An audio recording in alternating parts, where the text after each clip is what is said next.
आज की कहानी है जेठानी और देवरानी की, जो हमेशा झगड़ती रहती हैं। आज भी जेठानी और देवरानी झगड़ रही है। चलिए सुनते हैं सुनीता जेठानी और रवीना देवरानी की कहानी। सुनीता बोल रही थी, अरे हमेशा ही तुम सारे काम मुझसे पहले कर लेती हो ताकि सारी तारीफ तुम्हें मिले, और मेरी तारीफ का क्या, मेरा मतलब है तुम ही सारी तारीफ बटोरो और मैं क्या करूँ। तुम सारे काम पहले पहले कर लेती हो ताकि तुम दिखा सको कि मैं बहुत बड़ी आलसी हूँ, लेकिन ऐसा तो कुछ है नहीं। तुम सिर्फ और सिर्फ अपनी तारीफ करवाने के लिए और मुझे बुरा साबित करने के लिए ये सब करती हो। बहुत ही बुरी हो तुम, सच में मानना पड़ेगा। इतनी बुरी देवरानी मिली है मुझे, पता नहीं खुद को क्या समझती हो, अजीब कहीं की। तभी रवीना ने कहा, ऐसा कुछ नहीं है, और अगर आपको ऐसा लगता है तो यह आपकी गलतफहमी है। मुझे काम करना बस पसंद है, इसीलिए करती हूँ। और वैसे भी आप तो हो ही आलसी, कभी भी ठीक से काम नहीं करती हो, सब खराब ही कर देती हो। तो मैंने सोचा कि मैं ही कर लिया करूँ। और वैसे भी मैं थोड़ी ना कहती हूँ कि कोई मेरी तारीफ करे, अब सब तारीफ करते हैं तो इसमें मेरी क्या गलती है। आप जलो मत, बराबरी करो, हाँ नहीं तो। बस हर रोज़ इन दोनों की ऐसे ही नोकझोंक हुआ करती थी, लेकिन अब तो ये कुछ ज़्यादा ही बड़ा मोड़ ले रही थी। एक दिन अचानक चिंकी दोनों के पास आई और कहने लगी, मेरा स्कूल यूनिफॉर्म कहीं दिखाई नहीं दे रहा, क्या कोई ढूंढ के दे सकता है? मैंने बहुत ढूंढा, मुझे बहुत ज़्यादा लेट हो जाएगा अगर मैं स्कूल टाइम पर नहीं पहुंची तो आप में से कोई मेरा स्कूल यूनिफॉर्म ढूंढ के दे दो जल्दी जल्दी, ताकि मैं जल्दी से स्कूल जा सकूं। प्लीज़ कोई तो ढूंढो। हालांकि चिंकी भी अच्छे से वाकिफ थी कि ये दोनों कोई भी काम सही से नहीं करती है, क्योंकि इन दोनों को झगड़े से फुर्सत कहाँ। लेकिन फिर भी बेचारी के पास कोई भी उपाय ना होते हुए वो यहाँ आ गई, क्योंकि उसे स्कूल जल्दी जो जाना था। ये सारी बातें सुनकर रवीना ने कहा, बेटा रुको, मैं ढूंढ देती हूँ। आखिर मैं तुम्हारी माँ हूँ, माँ, और मैं तुम्हें अच्छे से कहाँ रखा है वो बताऊंगी। जेठानी जी को परेशान मत करो, खामखा तकलीफ हो जाएगी। काम करने की आदत नहीं है ना उन्हें, तो मैं ढूंढ देती हूँ। तुम ज़रा रुको, ठीक है? ज़रा रुकना, मैं ढूंढती हूँ। तभी जेठानी ने कहा, अरे ऐसे कैसे, तुम ढूंढ दोगी? मैं खुद ढूंढ के दूंगी, हाँ नहीं तो। वैसे भी तुम हमेशा सारे काम कर लेती हो और ऐसे ही ताने मारती हो, ताना खोर। मैं ढूंढूंगी, हाँ हाँ नहीं तो। हमेशा सामने सामने, हमारे सामने क्यों इतना ज़्यादा घमंड करती हो अपने काम का? ज़रा लगाम रखो, मैं ढूंढ के देती हूँ प्यारी बिटिया को बढ़िया से यूनिफॉर्म। और हाँ, तो चुपचाप बैठो, ठीक है? बस इन दोनों ने अपनी नोकझोंक शुरू रखी और इस चक्कर में बेचारी चिंकी अपने स्कूल जाने के लिए लेट हो गई। और ये नोकझोंक तो इन दोनों की रोज़ की थी, इसीलिए चिंकी भी इस बात को ज़्यादा दिल पर नहीं लेती और बस चली जाती है वहाँ से। तभी एक दिन रमेश आता है और अपनी बीवी से कहता है, सुनो सुनीता, कैसी हो?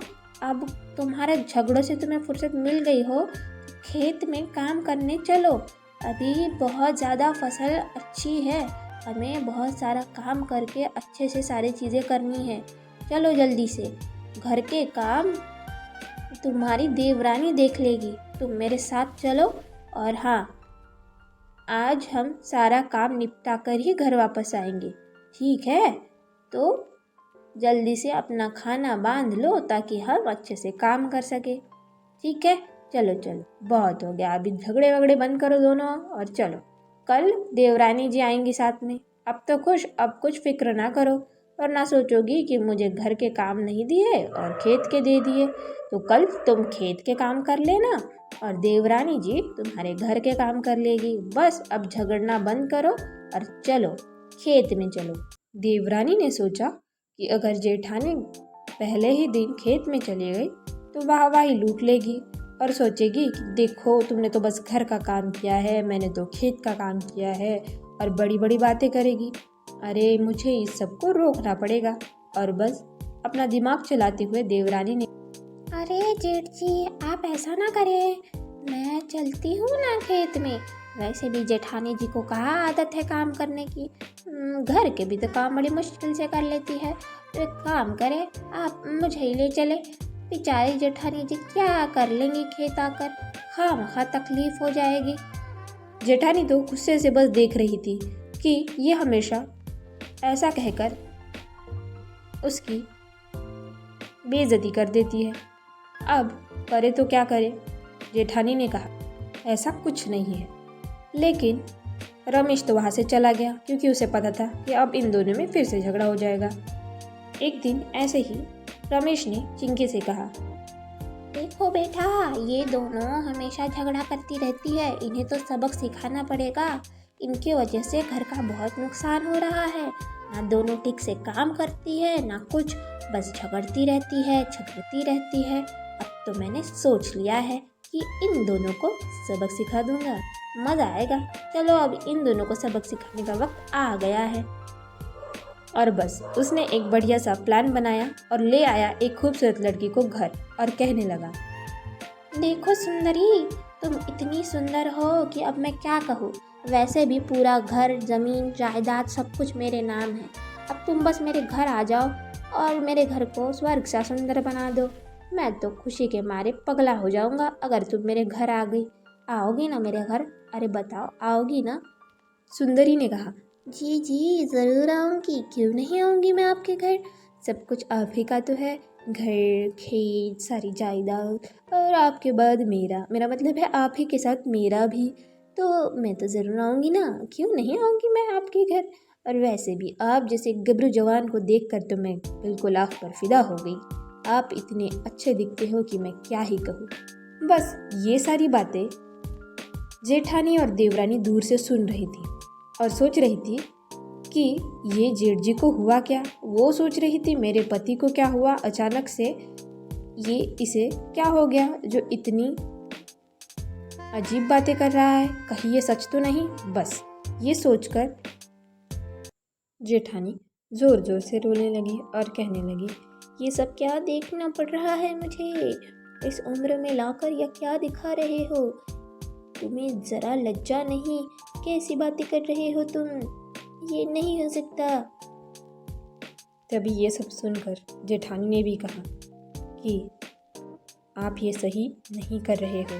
बेचारी जेठानी जी कैसे आपके बिना रहेगी, आप ऐसा कैसे कर सकते हैं जेठ जी। ज़रा तो शर्म करो, ऊपर वाले से डरो। कितने बड़े